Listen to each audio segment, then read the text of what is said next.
खड़गे साहब को तो बलि का बकरा बनाएगा ही। पूरा जब चुनाव खत्म हो रहा है बिहार में, तब वो प्रचार करने के लिए यहाँ पर आया है। दादी ने कहा हो गरीबी हटाओ, ग्रैंड मदर ने, दादी ने स्लोगन दिया था, इतना दिन में नहीं कर पाए, अभी बैठ करके ये कर लेंगे। कहीं गठबंधन में भी इतना विस्फोटक होगा, 4 तारीख के बाद पता चल जाएगा। इंडिया गठबंधन जो है पहला ही तितर पितर हो गई थी। 40 के 40 सीट जो है हमारे एनडीए के झोली में जा रही है, लोग मतदान कर रहे हैं। तो उन लोगों का तो परिवारवाद और भ्रष्टाचार से अलग हो ही नहीं सकते हैं, इसलिए 40 तो बहुत हो गया, उससे भी कम होगा। मैं जा रहा हूं पंजाब, जहां कांग्रेस ने कहा है कि बिहार यूपी के लोगों को घुसने नहीं देंगे। आज मैं जाऊंगा और देखता हूं कौन कांग्रेसी है जो हमको घुसने से रोकता है। ऐसे कांग्रेस को बिहार में एक वोट नहीं मिलना चाहिए। मैं बिहार के लोगों से प्रार्थना करता हूं। नमस्कार, मेरा नाम प्रेम है और आप लाइव स्ट्रीट देख रहे हैं। अंतिम चरण का मतदान बाकी है। बीजेपी यानी एनडीए के बड़े बड़े नेता बिहार आ रहे हैं। मनोज तिवारी भी बिहार पहुंचे हैं और देखिए किस तरीके से कमान संभाले हुए हैं। लगातार जनसभा कर रहे हैं, रैली कर रहे हैं, लोगों को संबोधित कर रहे हैं और जो एनडीए की प्रत्याशी हैं उनके लिए वोट मांग रहे हैं। पर तेजस्वी यादव, लालू यादव और राहुल गांधी पर भी खूब बरस रहे हैं। अभी आप मनोज तिवारी का बयान सुनिएगा, जेडीयू के प्रदेश अध्यक्ष उमेश कुशवाहा का बयान सुनिएगा, बिहार सरकार के मंत्री लेसी सिंह का बयान सुनिएगा और जेडीयू के राज्यसभा के सदस्य संजय झा। क्या कुछ करें तमाम नेता, ठीक देखिए आप इस वीडियो में। अमित शाह ने कहा है कि ये भाई बहन की जो कांग्रेस को वोट नहीं देंगे, अपनी नौकरी को खो देंगे। अमित शाह जी ने कहा। देखिए, अमित शाह जी जब भी कुछ कहते हैं तो बहुत ही सोच समझ के कहते हैं और ये देश ने रिजेक्ट कर दिया है इन लोगों को। अब निश्चित रूप से इसमें जो गाज गिरेगी वो तो खड़गे जी पर गिरेगी। लेकिन सबसे अच्छी बात यह है, मैं अभी देवघर से आ रहा हूँ। देवघर में कल हमने करीब 70-75 हज़ार लोगों को एक छोटे से रोड शो में देखा। 4 जगह गए, रात के 10 बजे तक हमने वहाँ रोड शो किए और अभी अमृतसर जा रहा हूँ। अमृतसर में आज हमारी 4 सभाएं हैं। कल जालंधर और चंडीगढ़ रहूँगा। पूरे देश में बहुत अच्छा माहौल है और सबसे बड़ी बात है, मैं जा रहा हूँ पंजाब, जहाँ कांग्रेस ने कहा है कि बिहार यूपी के लोगों को घुसने नहीं देंगे। आज मैं जाऊँगा और देखता हूँ कौन कांग्रेसी है जो हमको घुसने से रोकता है और मुझे लगता है कि आप लोग भी नज़र रखिएगा। हमारी जो आशा है, आज अमृतसर, जालंधर और ये सब में बहुत बड़ी बड़ी सभाएं होने वाली हैं और जो कांग्रेस बिहार यूपी को इस तरह से उनके सांसदों से बयान दिलवाती है, ऐसे कांग्रेस को बिहार में एक वोट नहीं मिलना चाहिए। मैं बिहार के लोगों से प्रार्थना करता हूँ। इंडी गठबंधन की बैठक बुलाई गई है मल्लिकार्जुन खड़गे की तरफ से। ममता बनर्जी ने कहा है कि वो नहीं शामिल होगी। ये देखिए, ये कोई गठबंधन है ही नहीं। ये तो अवसरवादी एक गिरोह है और ये जैसे जैसे इनको पता चल रहा है कि इससे और नुकसान हो गया, लोग उछल उछल के भाग रहे हैं।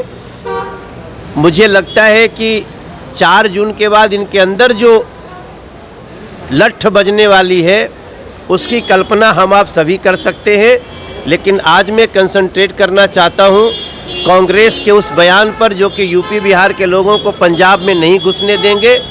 आज हम चल रहे हैं, मेरे यूपी बिहार के भाई बहन, जो कांग्रेस या तो तेजस्वी बाबू आज गठबंधन तोड़ दें और नहीं तो कांग्रेस के साथ साथ जो इनका इंडी गठबंधन है, वो सभी लोगों को हमारा बिहार यूपी उनको औकात बताएगा। राहुल यादव ने कहा है कि 14 वाले 24 में नहीं आएंगे। राहुल गांधी अब अगले कम से कम 24 साल बाद की सोचें।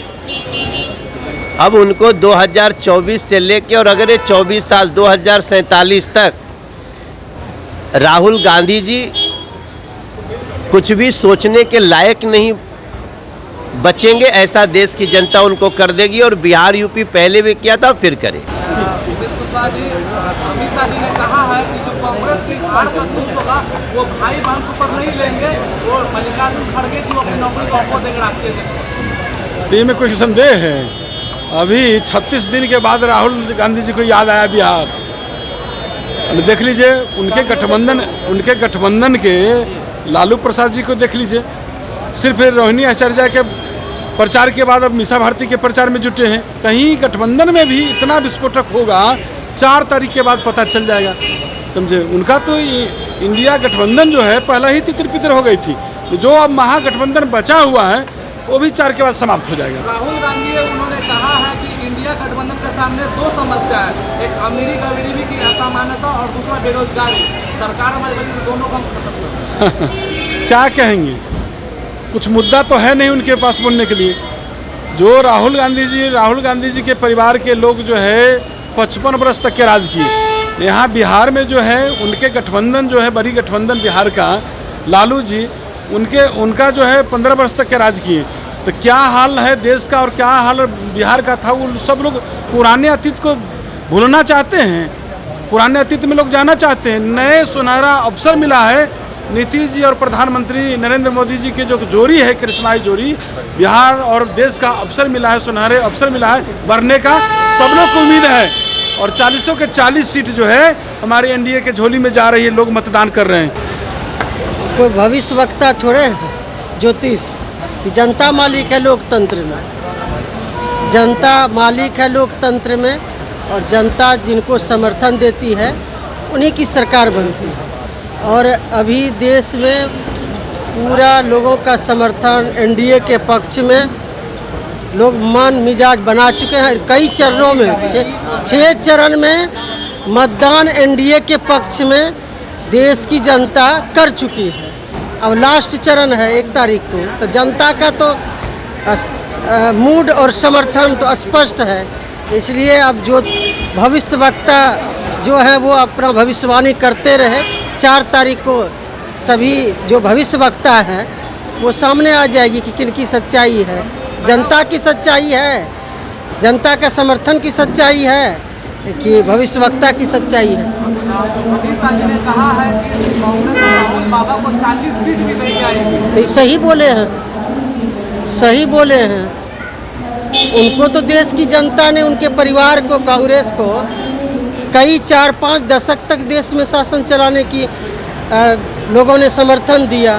इधर भी 2 बार 10 साल रहे, तो उन लोगों का तो परिवारवाद और भ्रष्टाचार से अलग हो ही नहीं सकते हैं। तो देश की जनता तो समझ चुकी है, इसलिए 40 तो बहुत हो गया, उससे भी कम होगा। ये तो सही बात है कि खड़गे साहब को तो बलि का बकरा बनाएगा ही। अब देखे न किस तरह कल आया है, पूरा जब चुनाव खत्म हो रहा है बिहार में तब वो प्रचार करने के लिए यहाँ पर आया है। और अल्टीमेटली अब तो देख रहे हैं ईवीएम से लेके किस किस पर गाज गिरेगा इस रिजल्ट के बाद, उसकी अब तैयारी हो रही है। जब 4 को रिजल्ट आएगा और एक मैसिव विक्ट्री के तरफ एनडीए जा रहा है, तो ये सब आपको दिखाई। अभी ईवीएम भी आएगा, अभी तो यही आया है, ईवीएम गड़बड़ है, अभी ये भी आएगा। इसलिए कभी भाई बहन पर तो कभी बात आएगी नहीं। तो यही है, अल्टीमेटली खड़गे साहब को इन लोग बलि का बकरा बनाएंगे। राहुल गांधी ने कहा है आरा में कि इंडिया गठबंधन के सामने 2 समस्या है, एक है वो बेरोजगारी और दूसरा अमीरी गरीबी। जब कांग्रेस इन दोनों का समस्या को लेकर सोचिए, जिनकी दादी ने कहा हो गरीबी हटाओ, उनकी दादी थी इंदिरा गांधी, उन्होंने कहा था गरीबी हटाओ, और आज उनका पोता भी 40 साल 50 साल के बाद ये बात बोल रहा है। और 40 साल 50 साल में जो उनके ग्रैंड मदर ने, दादी ने स्लोगन दिया था, इतना दिन में नहीं कर पाए, अभी बैठ करके ये कर लेंगे। तो ऐसे ही स्लोगनिंग वाले लोग हैं, इनको भी पता है कि क्या रिजल्ट होने वाला है जब फाइनली 4 को रिजल्ट आएगा। इसलिए हमको नहीं लगता है कि अपना आकर के अपना भाषण दिए, पूरा चुनाव खत्म हो गया ना, तब नहीं आए हैं अभी वहाँ पर। सर एक सवाल है, लालू यादव आज अपनी बड़ी बेटी मीसा भारती के लिए चुनावी प्रचार में जा रहे हैं। इससे पहले रोहिणी आचार्य के लिए प्रचार में निकले थे और बाकी किसी भी प्रत्याशी के लिए वो बाहर नहीं निकल रहे। हम लोग तो शुरू से मुख्यमंत्री जी बोल रहे हैं कि परिवार के बाहर कभी सोचा ही नहीं। उनके लिए सारा राजनीति अपना परिवार और बाल बच्चा है। बिहार के लोगों से उनको कभी कोई मतलब नहीं रहा। और इस बार एक चीज़ मैं बता देता हूं आप लोगों को कि इस बार 4 तारीख को जो है, जो डायनेस्ट पॉलिटिक्स है, परिवारवादी पॉलिटिक्स में ताला लग जाएगा। जनता इस बार सबसे बड़ा जो मैंडेट देगी वो परिवारवादी पॉलिटिक्स पे ताला लगाएगी जनता इस बार। तो अभी आप तमाम लोगों का बयान सुना है, किस तरीके से जो एनडीए के नेता हैं वो अपनी बातों को रख रहे हैं और खूब गरज रहे हैं, खूब बरस रहे हैं लालू यादव और तेजस्वी यादव पर, किस तरीके से अपनी बातों को रख रहे थे आपने सुना है। फिलहाल के लिए तो नहीं, बने रहे लाइव के साथ। धन्यवाद।